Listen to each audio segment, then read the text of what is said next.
la crisis que estamos viviendo: huracanes, terremotos, incendios, pandemia. Necesitamos un mensaje a nuestro corazón. Ministerio al pequeño rebaño.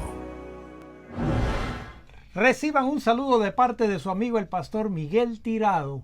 Hoy vamos a dialogar acerca del capítulo 50 del libro El deseado de todas las gentes. Este capítulo se titula Entre trampas y peligros.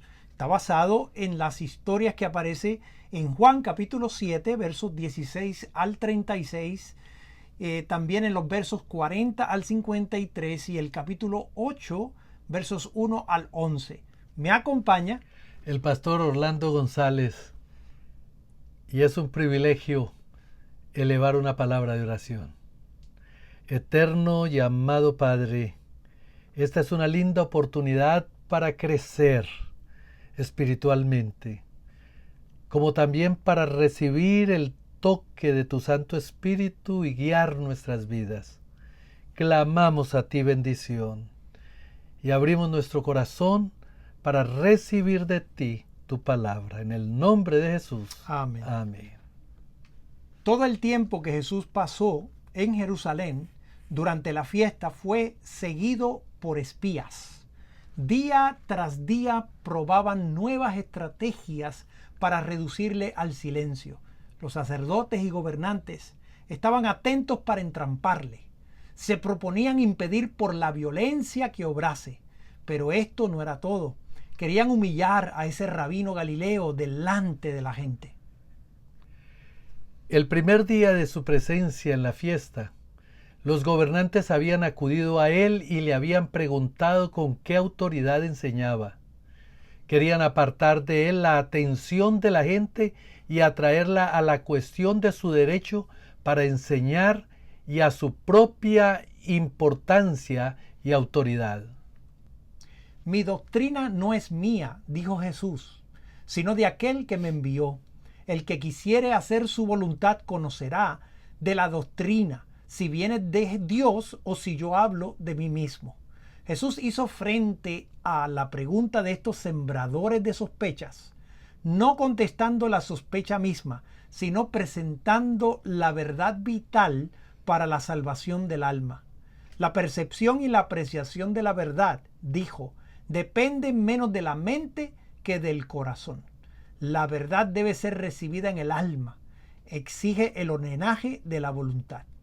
Si la verdad pudiese ser sometida a la razón sola, el orgullo no impediría su recepción, pero ha de ser recibida por la obra de la gracia en el corazón, y su recepción depende de que se renuncie a todo pecado revelado por el Espíritu de Dios. Las ventajas del hombre para obtener el conocimiento de la verdad, por grandes que sean, no le beneficiarán a menos que el corazón esté abierto para recibir la verdad y renuncie concienzudamente a toda costumbre y práctica opuestas a sus principios. A los que así entregan a Dios con el honrado deseo de conocer y hacer su voluntad, se les revela la verdad como poder de Dios para su salvación. Estos podían distinguir entre el que habla de parte de Dios y el que habla meramente de sí mismo. Los fariseos no habían puesto su voluntad de parte de la voluntad de Dios. No estaban tratando de conocer la verdad, sino de hallar alguna excusa para evadirla. Cristo demostró que esta es la razón por la cual ellos no comprendían su enseñanza. Dio luego una prueba por la cual podía distinguirse el verdadero maestro del impostor. El que habla de sí mismo, su propia gloria busca, mas el que busca la gloria de aquel que le envió, este es verdadero, y no hay en él injusticia. El que busca su propia gloria habla tan solo de sí mismo. El espíritu de exaltación propia delata su origen. Pero Cristo estaba buscando la gloria de Dios, pronunciaba las palabras de Dios. Tal era la evidencia de su autoridad como maestro de la verdad. Jesús dio a los rabinos una evidencia de su divinidad, demostrándoles que leía su corazón. Desde que había curado al paralítico en Betesda, habían estado maquinando su muerte. Así, violaban ellos mismos la ley que profesaban defender. ¿No os dio Moisés la ley?, dijo él, y ninguno de vosotros hace la ley. ¿Por qué me procuráis matar? Como raudo fulgor de luz, esas palabras revelaron a los rabinos el abismo de ruina al cual se estaban por lanzar. Por un instante quedaron llenos de terror. Vieron que estaba en conflicto con el poder infinito, pero no querían ser amonestados. A fin de mantener su influencia sobre la gente, querían ocultar sus designios homicidas. Eludiendo la pregunta de Jesús, exclamaron: «Demonio tienes, ¿quién te procura matar?». Insinuaban que las obras maravillosas de Jesús eran instigadas por un mal espíritu. Cristo no prestó atención a esta insinuación. Continuó demostrando que su obra de curación en Betesda estaba en armonía con la ley sabática, que estaba justificada por la interpretación de que los judíos mismos daban a la ley. Dijo: ¿cierto Moisés os dio la circuncisión y en sábado circuncidáis al hombre? Según la ley, cada niño debía ser circuncidado al 8º día. Si ese día caía en sábado, el rito debía cumplirse entonces. ¿Cuánto más armonizaba con el espíritu de la ley el hacer sano todo un hombre en sábado? Y les aconsejó: no juzguéis según lo que parece, mas juzgáis justo juicio. Los príncipes quedaron callados, y muchos del pueblo exclamaron: ¿no es este al que buscan para matarlo? Y aquí habla públicamente y no le dicen nada. Si habrán entendido verdaderamente los príncipes que este es el Cristo. Muchos de los que escuchaban a Cristo moraban en Jerusalén, y aun conociendo las maquinaciones de los príncipes contra él, se sentían atraídos hacia él por un poder irresistible. Se iban convenciendo de que era el Hijo de Dios. Pero Satanás estaba listo para sugerirle dudas, y a ellos se prestaban sus ideas erróneas acerca del Mesías y de su venida. Se creía generalmente que Cristo iba a nacer en Belén, pero que después de un tiempo desaparecería y que en su segunda aparición nadie sabría de dónde venía. No eran pocos los que sostenían que el Mesías no tendría ninguna relación natural con la humanidad, y debido a que el concepto popular de la gloria del Mesías no se cumplía en Jesús de Nazaret, muchos prestaron atención a la sugestión. Mas sabemos de dónde es, y cuando viene el Cristo, nadie sabrá de dónde sea. Mientras que estaban así vacilando entre la duda y la fe, Jesús descubrió sus pensamientos y los contestó diciendo: a mí me conocéis y sabéis de dónde soy, y no he venido de mí mismo, mas el que me envió es verdadero, al cual vosotros no conocéis.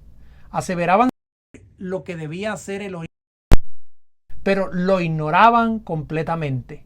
Si hubiesen vivido de acuerdo con la voluntad de Dios, habrían conocido a su Hijo cuando se les manifestó. Los oyentes no podían comprender las palabras de Cristo. Eran claramente una repetición del aserto que él había hecho en presencia del Sanedrín muchos meses antes, cuando se declaró Hijo de Dios. Y así como los gobernantes trataron entonces de hacerlo morir, también en esta ocasión trataron de apoderarse de él, pero fueron impedidos por un poder invisible que puso término a su ira, diciéndoles: hasta aquí vendrás y no pasarás adelante. Entre el pueblo muchos creían en él y decían: el Cristo, cuando viniere, hará más señales que la que éste hace. Los dirigentes de los fariseos, que estaban considerando ansiosamente el curso de los acontecimientos, notaron las expresiones de simpatía entre la muchedumbre. Apresurándose a dirigirse a los sumos sacerdotes, le presentaron sus planes de arrestarle. Convinieron, sin embargo, en tomarle cuando estuviese solo, porque no se atrevían a prenderlo en presencia del pueblo. Otra vez demostró Jesús que leía sus propósitos. Aún un poco de tiempo estaré con vosotros, dijo él, e iré al que me envió. Me buscaréis y no me hallaréis, y donde yo estaré, vosotros no podréis venir. Pronto hallaría un refugio fuera del alcance de su desprecio y odio. Ascendería al Padre para ser de nuevo adorado por los ángeles, y nunca podrían sus homicidas llegar allí. Con desprecio dijeron los rabinos: ¿a dónde se ha de ir este que no le hallemos? ¿Se ha de ir a los esparcidos entre los griegos y a enseñar a los griegos? Poco sospechaban estos caviladores que en sus palabras despectivas describían la misión de Cristo. Durante todo el día habían extendido sus manos hacia un pueblo desobediente y contradictor. Sin embargo, pronto sería hallado entre aquellos que no le buscaron, y entre un pueblo que no había invocado su nombre sería hecho manifiesto. Muchos que estaban convencidos de que Jesús era el Hijo de Dios fueron extraviados por el falso raciocinio de los sacerdotes y rabinos. Estos maestros habían repetido con gran efecto las profecías concernientes al Mesías, que reinaría en el monte de Sión y en Jerusalén, y delante de sus ancianos sería glorioso, que dominaría de mar a mar y desde el río hasta los cabos de la tierra. Luego habían hecho comparaciones despectivas entre la gloria allí descrita y la humilde apariencia de Jesús. Pervertían las mismas palabras de la profecía para sancionar el error. Si el pueblo hubiese estudiado con sinceridad la palabra por sí mismo, no habrían sido extraviados. El capítulo 61 de Isaías testifica que Cristo había de hacer la misma obra que hacía. El capítulo 53 presenta su rechazamiento y sus sufrimientos en el mundo, y el capítulo 59 describe el carácter de los sacerdotes y rabinos. Dios no obliga a los hombres a renunciar a su incredulidad. Delante de ellos está la luz y las tinieblas, la verdad y el error. A ellos les toca decidir lo que aceptarán. La mente humana está dotada de poder para discernir entre lo bueno y lo malo. Dios quiere que los hombres no decidan por impulso, sino por el peso de la evidencia, comparando cuidadosamente un pasaje de la Escritura con otro. Si los judíos hubiesen puesto a un lado sus prejuicios y comparado la profecía escrita con los hechos que caracterizaban la vida de Jesús, habrían percibido una hermosa armonía entre los profetas y su cumplimiento en la vida y el ministerio del humilde Galileo. Muchos son engañados hoy de la misma manera que los judíos. Hay maestros religiosos que leen la Biblia a la luz de su propio entendimiento y tradiciones, y las gentes no escudriñan las Escrituras por su cuenta, ni juzgan por sí mismos la verdad, sino que renuncian a su propio criterio y confían sus almas a sus dirigentes. La predicación y enseñanza de su palabra es uno de los medios que Dios ordenó para difundir la luz, pero debemos someter la enseñanza de cada hombre a la prueba de la Escritura. Quien quiera que estudie con oración la Biblia, deseando conocer la verdad para obedecer, recibirá iluminación divina, comprenderá las Escrituras. El que quisiere hacer su voluntad, conocerá de la doctrina. Mi querido amigo, La estrategia de Satanás es crear en la mente del ser humano dudas. Es llevarnos a cuestionar la palabra divina. Pero la estrategia divina es llevarnos a creer en Él y en un así dice Jehová. El así dice Jehová nos acerca al trono de la gracia, nos da la victoria y hace que seamos transformados de gloria en gloria. Te invito para formar parte de ese grupo. Inclinemos el rostro para orar. Amoroso Padre, es a través de tu palabra que este mundo fue creado. Es a través de tu palabra que nos diste aliento de vida. Y es a través de tu palabra que somos transformados. Pues la fe viene por el oír de tu palabra. Por lo tanto, Dios, nuestra única salvaguardia contra la duda, contra el engaño, es tu palabra. Permítenos estudiar tu palabra de tal manera que nuestra fe y nuestra confianza solamente esté puesta en ti.